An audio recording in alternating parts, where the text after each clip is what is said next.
السلام علیکم، میں ہوں تحریم فاطمہ اور آپ دیکھ رہے ہیں میرا فیس بک اور یوٹیوب چینل۔ امید کرتی ہوں آپ سب لوگ بھی خیریت سے ہوں گے۔ ناظرین، آج کے ویلوگ میں پاکستان کی سیاست میں جو اس وقت چل رہی ہے، آئندہ آنے والے عام انتخابات کے میں دن بھی تھوڑے سے رہ گئے ہیں، اور پھر وہیں دوسری جانب پاکستان کی عدلیہ میں تھوڑی سی گہما گہمی ہے۔ کچھ فوجی عدالتوں کے کیس جو ہیں اس حوالے سے، جس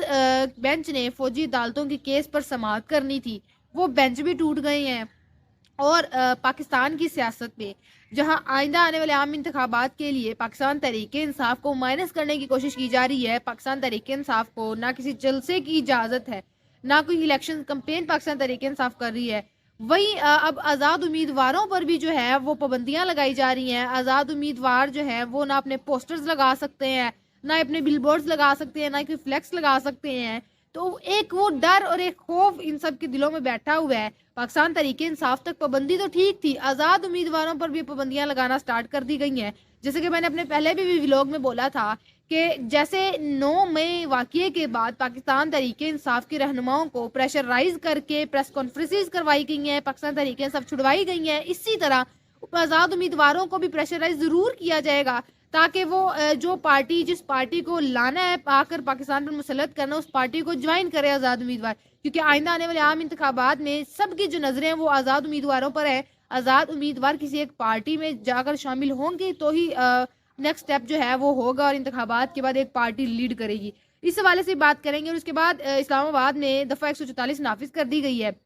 جس کا مطلب یہ کہ آپ اسلام آباد میں کوئی بھی جو سیاسی پارٹی ہے وہ جلسہ جلوس ریلی وغیرہ نہیں نکال سکتی۔ دفعہ 144 نافذ ہو گیا ہے۔ نام وہ دیا جا رہا ہے کہ آئندہ آنے والے عام انتخابات تک جو ہے وہ تحفظ کیا جائے سب کا، اور کوئی اگر اس طرح کا معاملہ ہو بھی تو جو قریبی تھانہ ہے وہاں جا کر سارے معاملات بتائے جائے۔ پھر ایٹ دی اینڈ بات کریں گے چیف جسٹس قاضی فائز عیسیٰ نے عدلیہ پر تنقید کی وجہ سے صحافیوں کو جو نوٹس جاری کیے گئے تھے وہ نوٹس واپس لینے کا فیصلہ کر دیا۔ ایک ایک کر کے ان سب چیزوں پر بات کریں گے اور آپ کو بھی ان سب چیزوں سے اپڈیٹ کریں گے جو ایکسکلوسیو ڈیولپمنٹس ہمارے پاس آئی ہیں۔ اگر ابھی تک آپ نے ہماری ویڈیو کو لائک نہیں کیا تو ویڈیو کو لائک بھی کر لیں اور ہمارے یوٹیوب چینل کو سبسکرائب بھی کر لیں۔ اچھا جی، سب سے پہلے بات کر لیتے ہیں کہ اسلام آباد جو پاکستان کا دارالحکومت ہے وہاں پر دفعہ 144 نافذ کر دیا گیا، اور پولیس اس چیز پر عمل درآمد بھی کر رہی ہے۔ پاکستان اسلام آباد کیپٹل پولیس نے دفعہ 144 پر عمل درآمد کے تحت سخت قانونی اقدامات متعارف کروا دیے ہیں، جن کے تحت الیکشن سے متعلق کسی بھی پروگرام کی اطلاع متعلقہ تھانے کو کرنی ہوگی تاکہ آئندہ آنے والے عام انتخابات پرامن طریقے سے کروائے جا سکے اور یقینی بن سکے۔ وہی معاملہ جب دفعہ 144 نافذ ہوگی، آپ نہ کوئی ریلی کریں گے، نہ کوئی جلوس کریں گے، آپ کو نام اس چیز کا دے دیا ہے کہ آئندہ آنے والے عام انتخابات جو ہیں وہ پرامن طریقے سے ہو سکے۔ اور دیکھتے ہیں کہ اب جو آئندہ آنے والے عام انتخابات ہیں وہ کتنے پرامن طریقے سے ہو رہے ہیں یا ہو سکتے ہیں۔ کل جو شیر افضل ملک صاحب کی جانب سے ریلی نکالی گئی تھی اس میں بھی کہا جا رہا ہے اور سننے میں آ رہا ہے کہ کوشش کی گئی تھی کہ کچھ ہنگامہ ریزی جو ہے وہ کی جائے، لیکن وہ کامیاب نہیں ہوئی۔ لیکن ایک بہت بڑی تعداد میں پاکستان تحریک انصاف والوں نے ریلی نکالی۔ مزید ترجمان اسلام آباد کیپٹل پولیس کے مطابق وفاقی دارالحکومت میں دفعہ 144 اب نافذ ہے۔ لازم ہے کہ انتخابات سے متعلق پروگراموں کے متعلق تھانوں تک باضابطہ طور پر جو ہے مطالعہ کیا جائے، جس کا مقصد حفاظتی اقدامات کو عمل میں لانا ہے اور حریف گروپوں کے درمیان کسی بھی ممکنہ تصادم کو روکنا ہے۔ مطلب کہ اگر آئندہ آنے والے عام انتخابات تک کسی بھی گروپ کے درمیان کوئی معاملات ہوتے ہیں اور کسی بھی گروپ جو آمنے سامنے آپس میں نہ ہو اور کسی کے آپس میں لڑائی نہ ہو تو معاملات آئندہ آنے والے عام انتخابات تک ٹھنڈے رہیں، اس لیے حفاظتی طور پر ایک دفعہ 144 اسلام آباد میں نافذ کر دی گئی ہے۔ اچھا جی، پھر وہی پچھلے دنوں جو سائفر کیس کی سماعت ہوئی، عمران خان اور شاہ محمود قریشی کی، اس سماعت کے دوران بھی چیف جسٹس کے ساتھ تھوڑی سی بدمزگی ہو گئی تھی، انوائرمنٹ کچھ اچھا خاصا نہیں رہا تھا، اور شاہ محمود قریشی نے فائل پکڑ کر دیوار میں ماری تھی، اور عمران خان نے بھی تھوڑی سی بحث کی تھی چیف جسٹس صاحب کے ساتھ۔ آج پھر سماعت تھی سائفر کیس میں، آج پھر ایک دفعہ ماحول جو ہے عدالت کا خراب ہو گیا، ناخوشگوار ماحول تھا۔ سائفر کیس کو لے کر عمران خان کی جانب سے سائفر کیس میں عمران خان کو لے کر کچھ اچھی خاصی خبریں نہیں آ رہی۔ ایک وہ بات جو پچھلے دنوں کی جا رہی تھی کہ عمران خان کو 14 سال قید یا سزائے موت کا جو ہے وہ مطالبہ کریں گے، یہ بات کی گئی تھی کہ اس طرح عمران خان پر اس طرح کے مقدمات لگا دیے گئے ہیں، شاید انہوں نے ایک ملک سے غداری کی ہے، اور کہا گیا ہے کہ عمران خان نے جو سائفر کیس لہرایا ہے اس سے پاکستان اور امریکہ کے جو تعلقات اس کو نقصان پہنچا ہے اور پاکستان کے دشمنوں کو فائدہ ہوا ہے۔ اس وجہ سے عمران خان پر ہم جو مزید کے جو سزا ہے اس کا مطالبہ کریں گے کہ جو ان پر ان کی سزا ہے وہ مزید ایکسٹینڈ کر دی جائے۔ پچھلے دنوں ایک خبر آئی کہ عمران خان کو سزائے موت دے دی جائے گی، جس سے عوام میں جو ہے اشتعال پیدا کرنے کی کوشش کی جا رہی ہے کہ عوام میں غم و غصہ آئے اور عوام کوئی قدم اٹھائے۔ لیکن فی الحال جو ابھی ان سب چیزیں نظر آ رہی ہیں، اگر کچھ ہوا بھی تو آئندہ آنے والے عام انتخابات سے پہلے کچھ نہیں ہوگا، آئندہ آنے عام انتخابات کے بعد شاید کچھ اس طرح کا ممکن کیا جائے۔ کیونکہ اگر آپ پاکستان کی ہسٹری دیکھ لیں، سیاست میں آپ ماضی میں چلے جائیں تو ذوالفقار علی بھٹو صاحب کو بھی اگر پھانسی دی گئی تھی تو آدھی رات کو عدالتیں کھلی تھی، رات کے 2 بجے حکم دیا گیا تھا، جس کے بعد ذوالفقار علی بھٹو صاحب کو پھانسی دی گئی تھی۔ اب وہی ساری چیزیں کہا جا رہا ہے کہ ہسٹری ایک دفعہ پھر کہیں اپنے آپ کو نہ دہرائے، لیکن اگر آپ اس ٹائم پیریڈ کو دیکھیں اور اس ٹائم ڈیوریشن کو دیکھیں تو معاملات بہت ڈفرینٹ ہے۔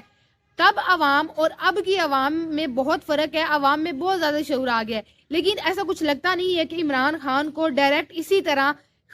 سزائے موت دے دی جائے گی یا پھانسی کی سزا دے دی جائے گی، کیونکہ ایٹ لیسٹ اب اگر کچھ بھی کیا جاتا ہے، کوئی بھی قدم اٹھایا جاتا ہے تو پتہ ہے کہ ڈائریکٹ جو بات عمران خان کرتے تھے وہ بات سچ ثابت ہو جائے گی، اور عمران خان کو جن لوگوں نے پھانسی دی ہے وہ سب کچھ عوام کے سامنے ہوگا۔ تو اندر کھاتے کچھ پلاننگز ہوں گی، وہ دیکھتے ہیں، وہ تو پھر 8 فروری کے بعد پتہ چلے گا کہ عمران خان کے خلاف اندر کھاتے کیا پلاننگز ہو رہی ہیں، یا عمران خان کو کیا واقعی سچ میں سزائے موت دے دی جائے گی، یا عمران خان کو 14 سال کی قید دے دی جائے گی، قید کر دی جائے گی۔ سائفر کیس کی سماعت کے دوران آج بھی بدمزگی ہوئی ہے۔ سائفر کیس میں سابق پرنسپل سیکرٹری اعظم خان سے جرح کے دوران عدالت کا ماحول ناخوشگوار رہا۔ پچھلی سماعت میں بھی کچھ اتنا خاص نہیں تھا، وہ عمران خان کے وکلا سے بھی ناخوش تھے، چیف جسٹس صاحب عمران خان نے بھی اوپر سے بحث کر دی، شاہ محمود قریشی صاحب نے بھی تھوڑی سی بحث کر دی، اور سائفر کیس کا معاملہ حل ہونے کو ہی نہیں آ رہا۔ میڈیا رپورٹ کے مطابق دوران سماعت شاہ محمود قریشی اور بانی عمران خان غصے میں آ گئے اور شور شرابہ شروع کر دیا۔ معاملے کی سنگینی کو دیکھتے ہوئے جو معزز جج ہیں انہوں نے سماعت ایک دفعہ روک دی تھی۔ اچھا جی، پھر وہیں سماعت کے دوران ایف آئی اے کی جانب سے گواہ کے طور پر اور پاکستان تحریک انصاف کے جو رہنما اعظم خان، انہوں نے ایک بیان دیا ہے جس کو کہا جا رہا ہے کہ یہ بہت بڑا انکشاف انہوں نے کیا ہے اور بہت بڑا ایک بیان ریکارڈ کروا دیا ہے، جس میں انہوں نے کہا ہے کہ تحریک عدم اعتماد جو آئی ہے سائفر میں واضح طور پر عدم اعتماد کی تحریک کا ذکر ہے۔ عمران خان نے کہا کہ سائفر عدم اعتماد کی تحریک کے خلاف بھی استعمال ہو سکتا ہے۔ سابق وزیر اعظم نے کہا کہ سائفر کو ملک کے اندرونی معاملات میں مداخلت تصور کیا اور اسے مزید پڑھنے کے لیے اپنے پاس رکھ لیا۔ کچھ دنوں بعد جب میں نے عمران خان سے پوچھا کہ سائفر کدھر ہے تو عمران خان نے جواب میں دیا کہ سائفر گم ہو گیا ہے۔ پھر عمران خان نے جو باقی ملٹری سیکرٹری ہیں اور اے ڈی سی ہیں ان سب کو سائفر کی تلاش پر بھی لگا دیا تھا۔ اب جو معاملات دیکھے جا رہے ہیں کہ عمران خان کو اگر کوئی بڑی سزا ہوتی ہے یا عمران خان کو 14 سال کی قید ہوتی ہے، عمران خان کو سزائے موت ہوتی ہے، تو وہ سائفر کیس میں ہی ہوگی، کیونکہ 190 ملین پاؤنڈ کیس میں بھی عمران خان کے خلاف کچھ اتنے خاص شواہد نہیں مل پا رہے، اور عمران خان کے خلاف وہ جو توشہ خانہ کیس کا معاملہ ہے وہ بھی نہیں۔ پہلے جو عمران خان جس معاملے میں گرفتار ہیں وہ توشہ خانہ کیس میں عمران خان کو 3 سال کی قید دے دی گئی ہے۔ سائفر کیس میں ایک معاملات ہے جس کو بہت زیادہ گھسیٹا جا رہا ہے، لمبا کیا جا رہا ہے، اور اسی میں اگر عمران خان کو مزید جیل میں رکھنا ہے تو یہ ایک ہی واحد کیس ہے جس میں عمران خان کو مزید عرصے کے لیے اندر رکھا جا سکتا ہے، اور لگ بھی یہی رہا ہے کہ اگر عمران خان کو یہ لوگ مزید سزا دینے میں کامیاب ہو جاتے ہیں تو وہ سائفر کیس ہی ہے۔ اور بار بار ایک بات، جس کے خلاف سائفر کیس کے خلاف کوئی گواہ بھی مل جاتا ہے تو کسی نئی طریقے سے، کسی نئی ٹیکنیکس کے تھرو نئے معاملہ سامنے آ جاتے ہیں، اور یہ بات کی جاتی ہے کہ سائفر کیس لہرا کر پاکستان کے جتنے بھی دشمن ہیں ان سب کو فائدہ پہنچا اور پاکستان کے امریکہ کے ساتھ تعلقات خراب ہوئے۔ اچھا جی، پھر وہیں دوسری جانب جو سویلینز کے کیسز ہیں جو فوجی عدالت میں چلنے تھے، ان کی کیسز کے سماعت کرنے والا بینچ جو ہے وہ ٹوٹ گیا ہے۔ جسٹس سردار طارق مسعود نے خود کو اس بینچ سے الگ کر لیا ہے، اور پھر عدالت نے نئے بینچ کی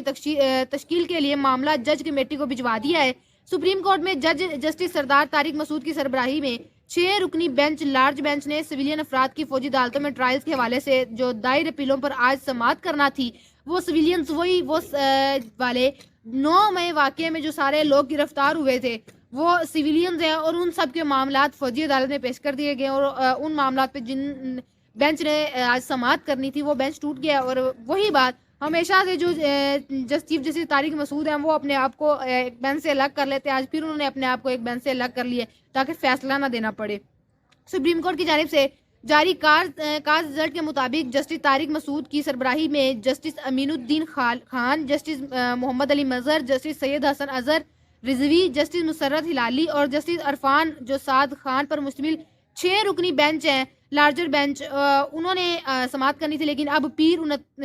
29 جنوری کو پیلو پر سماعت کرے گا۔ آج مطلب انہوں نے سماعت کرنی تھی، تاہم آج جسٹس طارق مسعود نے بینچ سے علیحدگی اختیار کر لی۔ آج کا دن تھا کہ سویلینز کے کیس پر آج سماعت کی جائے گی، لیکن جج صاحب جو ہیں انہوں نے خود کو اس بینچ سے الگ کر لیا۔ اب دیکھتے ہیں کیا مزید ٹائم دیا جاتا ہے، کب تک اس کیس کو ایکسٹینڈ کیا جاتا ہے اور سویلینز کے حق میں کیا فیصلہ آتا ہے۔ اچھا جی، ایٹ دی اینڈ بات کر لیتے ہیں جو چیف جسٹس قاضی فائز عیسیٰ نے عدلیہ میں تنقید کی وجہ صحافیوں کو جو نوٹس جاری کیے گئے ہیں وہ فوراً واپس لینے کا حکم کر دیا ہے۔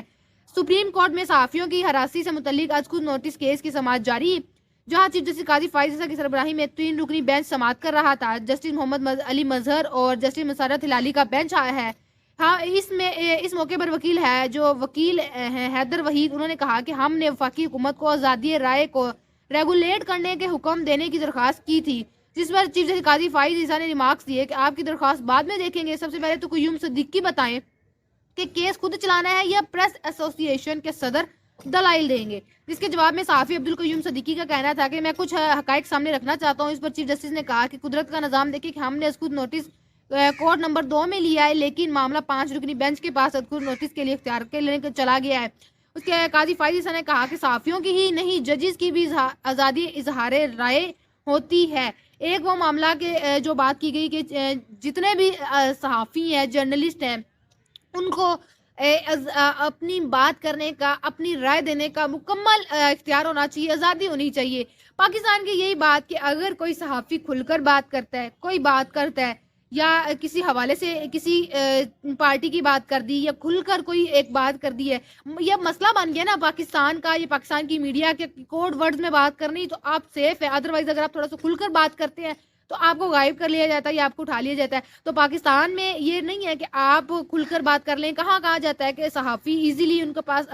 حق ہے کہ وہ اپنی جو رائے ہے، وہ آزادی رائے ان کے پاس ہے، وہ ایزیلی کھل کر بات کر سکتے نہیں ہے۔ اگر آپ یہ بات ایون ہمیں سکھائی جاتی ہے کہ آپ جرنلسٹ ہیں، آپ جرنلزم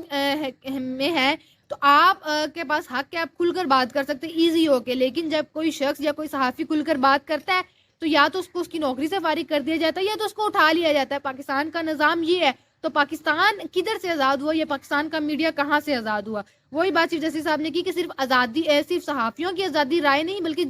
جو جج ہیں ان کی بھی آزادی رائے ہونی چاہیے۔ اس کے بعد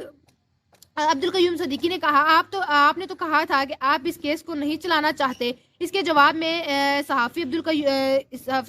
عبدالقیوم نے کہا جب معاملہ چیف جسٹس اعجاز احسن کی بینچ میں گیا تو کہا تھا کہ کیس نہیں چلانا چاہتا۔ چیف جسٹس پاکستان نے کہا کہ سپریم کورٹ نے کیس نپٹانے کے بجائے 2021 سے سرد خانے میں رکھ دیا ہے، مطلب ابھی بھی معاملہ جو کیس ہے وہ پینڈنگ ہی ہے، بیچ میں کوئی اتنا خاص اچھا رسپانس نہیں آج کی کیس میں سماعت میں آیا اور نہ ہی کوئی فیصلہ سنا دیا گیا۔ آپ بھی اپنی رائے سے ہمیں ضرور آگاہ کریں کہ کیا پاکستان کا میڈیا آزاد ہے یا پاکستان کے جتنے بھی جرنلسٹ ہیں، جرنلزم میں صحافیوں کو آزادی ہے کہ وہ ایک فریڈم کے تھرو یا ایک اپنی مرضی کا کچھ بول سکتے ہیں۔ یہ تھا ہمارا آج کا ویلوگ، آپ سے انشاءاللہ ملاقات ہوگی اگلے ویلوگ میں۔ اپنا بہت سارا خیال رکھیے گا، اللہ حافظ۔